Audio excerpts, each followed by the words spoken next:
आज अब हम देखेंगे क्रिमिनल ट्रायल के बारे में।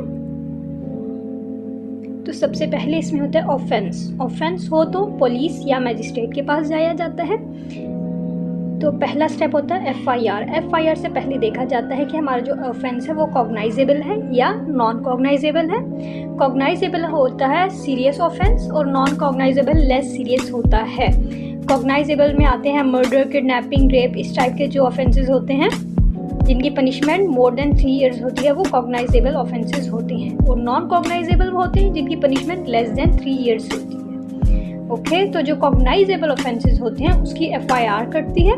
एफआईआर करने के बाद क्या होता है, अरेस्ट हो सकता है इंसान विदाउट वारंट के, और इन्वेस्टिगेशन हो सकती है परमिशन के बगैर। इन्वेस्टिगेशन में क्या होता है, कलेक्ट होते हैं एविडेंस होते हैं। इन्वेस्टिगेशन का किसकी होती है, फ्रॉम एक्यूज होती है। करता कौन है, इन्वेस्टिगेटिंग ऑफिसर जो है वो इन्वेस्टिगेशन करता है। इसके बाद अगर नो क्राइम कमिटेड हुआ हो, इन्वेस्टिगेशन से पता चले, तो एक्यूज को कहाँ भेज दिया जाता है, मैजिस्ट्रेट के पास। किस चीज़ के लिए, टू रिलीज हिम। उसके बाद देखते हैं इफ ऑफेंस कमिटेड, और अगर ऑफेंस कमिट हुआ हो तो क्या होता है, police take accused to the custody. उसके बाद produce before the magistrate within 24 hours, police ले जाती है उसको अपनी कस्टडी में, और 24 घंटे में पुलिस को उस इंसान को मजिस्ट्रेट के सामने पेश करना होता है।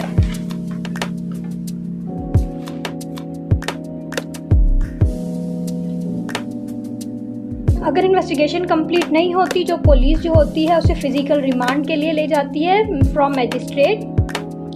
जब हमारी जो होती है इन्वेस्टिगेशन कंप्लीट हो जाती है, कोर्ट एक्यूज्ड को जुडिशियल रिमांड में भेज देती है। पुलिस क्या करती है, चार्जशीट फ्रेम करती है। चार्जशीट में क्या होता है, चार्जशीट में तमाम डिटेल्स होती हैं जो कि केस के रिगार्डिंग होती हैं। ये हमारा कॉग्नाइजेबल ऑफेंस हो गया। अब हम देखते हैं नॉन कॉग्नाइजेबल ऑफेंस में क्या होता है। नॉन कॉग्नाइजेबल ऑफेंस होता है जो लेस सीरियस होता है, और उसकी पनिशमेंट भी लेस देन 3 years होती है। उसके बाद ये क्या होता है, इसमें पुलिस जो होता है वो क्या रजिस्टर करता है, कंप्लेन को रजिस्टर करता है।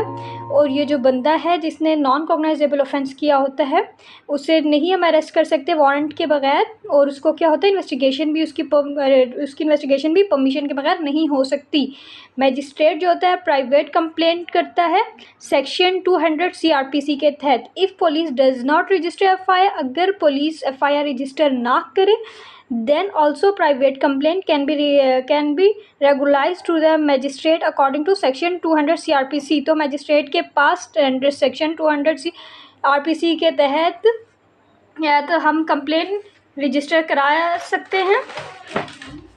आगे आता है कंप्लेंट में हमारे पास होते हैं कॉग्नाइजेबल ऑफेंस और नॉन कॉग्नाइजेबल ऑफेंस। अब सबसे पहले हम देखेंगे अगर कंप्लेंट वैलिड इश्यूज पे है तो हम क्या आएगा इसमें, सेक्शन 204 CRPC का सबसे पहले समन जाएगा।